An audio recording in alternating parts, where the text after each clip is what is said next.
एक करोड़पति व्यक्ति अपने घर के गार्डन में शाम के समय बैठा हुआ था और बहुत कुछ सोच रहा था। तभी अचानक से उस घर की एक जवान नौकरानी वहां से निकलती है और उसे देखने के बाद मालिक को न जाने क्या सूझता है, वह वहां से उठकर उसका हाथ पकड़ लेता है। अब जैसे ही करोड़पति व्यक्ति ने नौकरानी का हाथ पकड़ा था तो उसके बाद वह कहने लगती है कि साहब आप ये क्या कर रहे हो। उसके बाद यहाँ पर जो करोड़पति व्यक्ति होता है वो कहने लगता है कि क्या तुम मुझसे शादी कर सकती हो।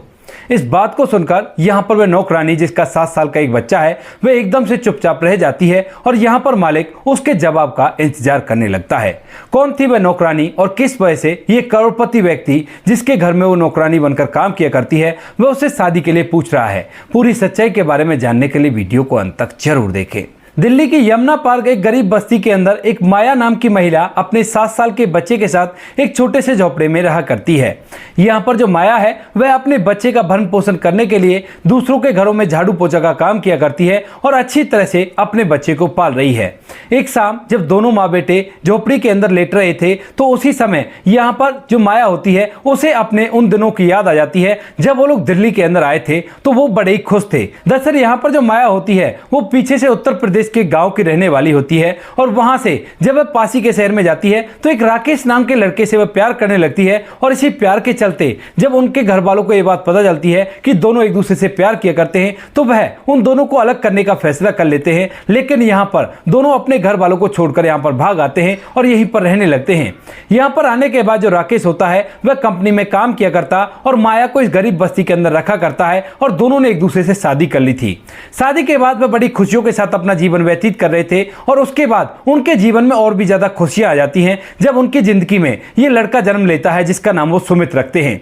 सुमित जिसको पाकर दोनों पति पत्नी बड़े खुश होते हैं और भी ज्यादा मेहनत करने लगता है जो राकेश होता है। लेकिन तभी जैसे सुमित 5 साल का होता है और इसकी पढ़ाई लिखाई की उम्र होती है तो उसी समय पर यहाँ पर जो राकेश होता है वह कंपनी में जिसमें काम किया करता था उसी कंपनी में एक मशीन की चपेट में आकर इस दुनिया से विदा हो जाता है। और उसके बाद से यहाँ पर जो माया होती है वह दूसरों के घरों में काम करके अपना और अपने बच्चे का भरण पोषण कर रही है और उसके लिए उसे कई घरों में काम करना पड़ता है ताकि कुछ पैसे एक्स्ट्रा भी हो सके कि इन फ्यूचर कभी वो लोग बीमार पड़ जाए तो बीमारी में वो अच्छे से इलाज दोनों का करवा सके। इसी वजह से यहाँ पर माया बहुत ज्यादा मेहनत किया करती है और अपने बच्चे को अपने प्यार की आखिरी निशानी समझकर पाल रही है। अब धीरे धीरे समय बीतता और समय के साथ साथ यहाँ पर जो माया का बच्चा होता है जिसका नाम सुमित होता है वह अब स्कूल जाने लगा है और अच्छे खासे पैसे उसकी पढ़ाई में खर्च हुआ करते हैं। तो इसी वजह से यहाँ पर माया को और भी घरों में काम करना पड़ता है। लेकिन तभी एक दिन अचानक से माया जिस अमीर घर के अंदर काम किया करती थी वो घर वाले यहाँ से शिफ्ट हो जाते हैं और यहाँ से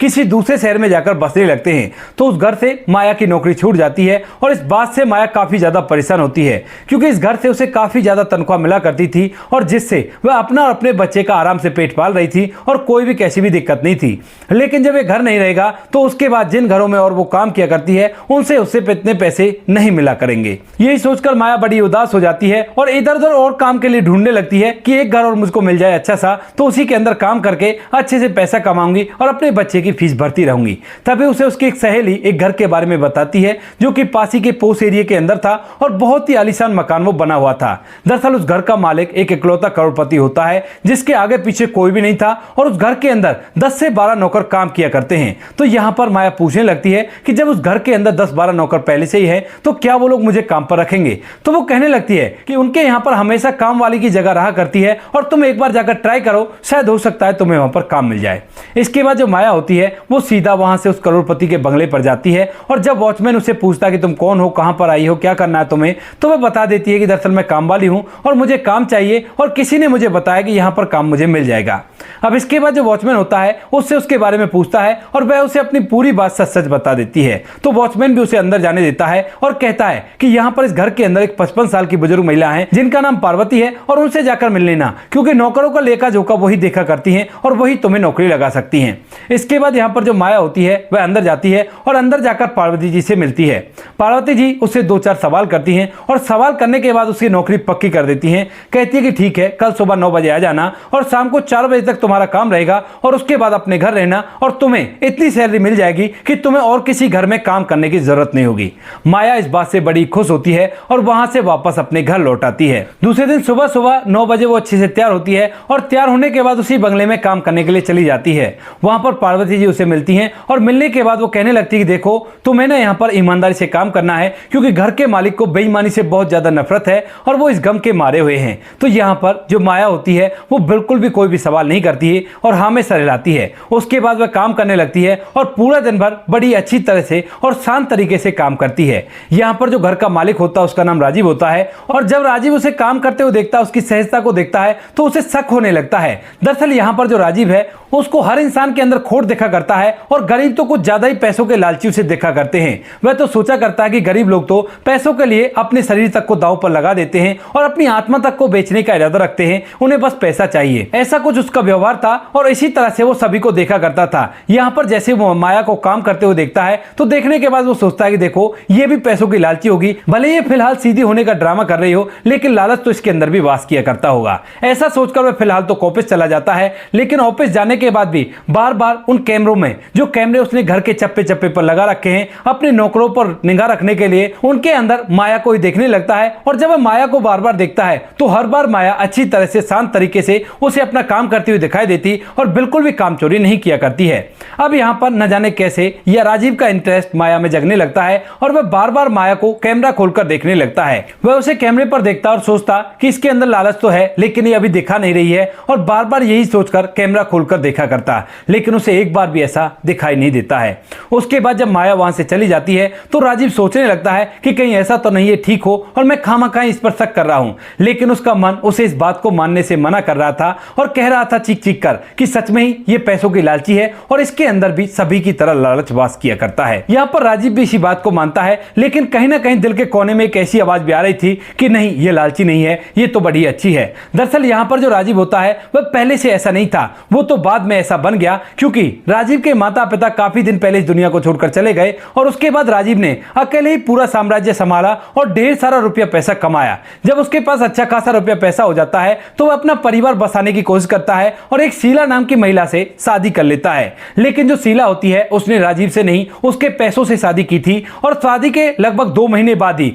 जो शीला होती है वह उसे तलाक का केस दर्ज करा देती है और एलिमनी के तौर पर उसकी आधी प्रॉपर्टी अपने साथ ले जाती है। राजीव उस महिला से धोखा खाने के बाद अब किसी भी व्यक्ति पर विश्वास नहीं किया करता है और वह तो लोगों को पैसों का पुजारी समझा करता है कि कोई भी हो वो पैसों का लालच तो किया ही करता है, और इसी तरह से वो माया को समझ रहा है। इसके बाद ये रात तो जैसे तैसे कंप्लीट हो जाती है और दूसरे दिन सुबह सुबह उठकर जब यहाँ पर माया काम करती रहती है और राजीव ऑफिस जाता है तो दोबारा से वह माया को देखता है और देखने के बाद आज ऑफिस जाकर फिर से माया को बार बार देखने लगता है। उसके मन में एक अजीब तरह की लड़ाई चल रही थी कि यह महिला बेईमान है और एक छोटी सी आवाज उसके मन में ऐसी आ रही थी कि नहीं, शायद ये ईमानदार है। अब इस बात को देखते हुए जैसे ही माया को वहां पर काम करते हुए 10 से 15 दिन होते हैं तो 10-15 दिन तक राजीव जो होता है वह ये तय कर लेता है कि कैसे भी हो इसकी परीक्षा तो लेनी होगी, और इसीलिए यहाँ पर जो राजीव होता है वह एक दिन अपने उस कमरे में जाता है जिस कमरे के अंदर तिजोरी रखी रहा करती है और जिसके अंदर ढेर सारे पैसे, सोना चांदी और जरूरी डॉक्यूमेंट रखा करते हैं।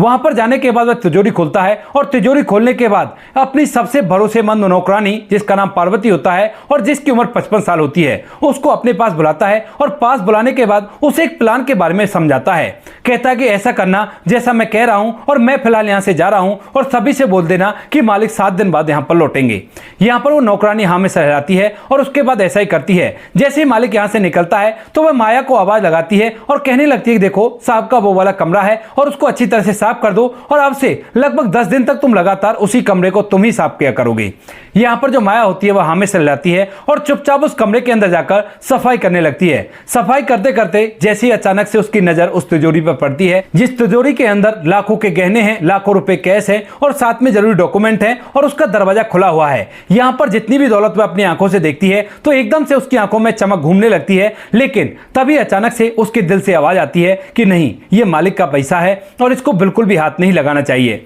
ऐसा सोचकर वह उस तिजोरी की तरफ बढ़ती है और तिजोरी की तरफ बढ़कर उस दरवाजे को बंद करने की कोशिश कर रही थी, लेकिन तिजोरी को छूने से पहले एकदम से उसके हाथ ठहर जाते हैं और उसके बाद वह कमरे से बाहर निकलती है। बाहर निकलने के बाद दूसरे कैमरे से जो राजीव होता है वो इन सभी चीजों को देख रहा था और बाहर जाकर वह यहाँ पर जो पार्वती जी होती हैं उनको अपने पास बुलाती है और कहती है कि मैडम देखो यहाँ पर साहब की तिजोरी खुली रह गई है और आप उसे बंद कर दीजिए वरना कुछ भी गलत हो सकता है। तभी यहाँ पर जो पार्वती जी होती हैं वो उसे धमकाती है, कहती है कि तू अपने काम से काम रख, तुझे और किसी चीज से कोई मतलब नहीं है, जो काम तेरा है उस काम को करके वहां से निकल आ। यहाँ पर जो माया होती है उसके बाद दोबारा से उस कमरे में घुसती है और घुसने के बाद बिना तिजोरी की तरफ देखे हुए उस कमरे को अच्छी तरह से साफ करती है और वहां से वापस लौट आती है। राजीव ये सारा मंजर उस कैमरे पर देख रहा था और देखने के बाद सोचता है कि यार सच में ही लगता है ये ईमानदार है, लेकिन अभी भी कहीं ना कहीं उसके मन में ये चल रहा था कि नहीं, गरीब लोग तो ईमानदार हो ही नहीं सकते। यही सोचकर जो राजीव होता है वह लगातार उस पर नजर रखता है और अगले 3 दिन तक लगातार उसे कैमरे से देखता रहता है।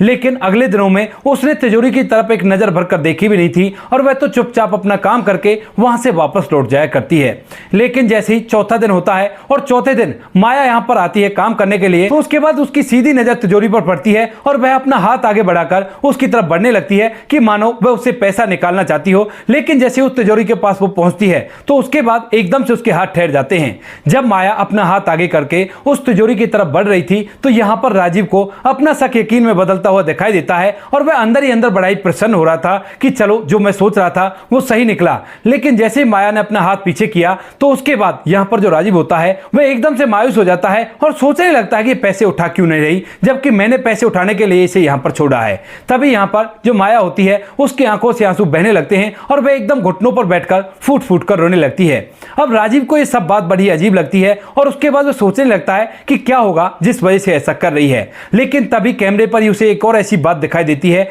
जो बड़ी अटपटी थी और उसे देखने के बाद वो बड़ा ही हैरान होता है। दरअसल यहां पर माया के एक पल्लू के अंदर एक मंगलसूत्र बना हुआ था जिस मंगलसूत्र को सोने से बनाया गया था। अब सोने के मंगलसूत्र को वो अपने हाथों में लेती है और एकदम से उसे चूम कर अपने गले से लगाती है और फिर कुछ सोचकर वहां से उठकर वापस चली जाती है। अब जो राजीव होता है वह ये बात सोचकर सोचने लगा था कि कुछ ना कुछ तो बात है, वरना अगर यही बात होती जो मैं सोच रहा था तो पिछले 3 दिन से लगातार वो इस कमरे के अंदर आ रही है और कुछ ना कुछ तो ऐसी हरकत कर देती जिससे यह बात सिद्ध हो जाती। तो इसी वजह से यहाँ पर जो राजीव होता है उसके बारे में पता निकालता है और जब वह अपने एक व्यक्ति को उसकी बस्ती में बेचकर पता करता है तो उसे एक ऐसी बात पता चलती है जिसे सुनने के बाद वह पूरी तरह से हैरान हो जाता है और यहाँ पर उसका मन करता है कि वह माया को जाकर सलाम करे। वह वहां से सीधा घर आता है और घर आने के बाद माया के पास आकर कहने लगता है कि माया, सच में तुम तो बहुत ज्यादा ईमानदार हो और तुम्हारी जो भी समस्या है उसका समाधान मैं कर दूंगा और तुम्हें कैसे भी परेशान होने की जरूरत नहीं है। दरअसल यहाँ पर माया का जो बेटा होता है वह सीढ़ियों से गिर गया था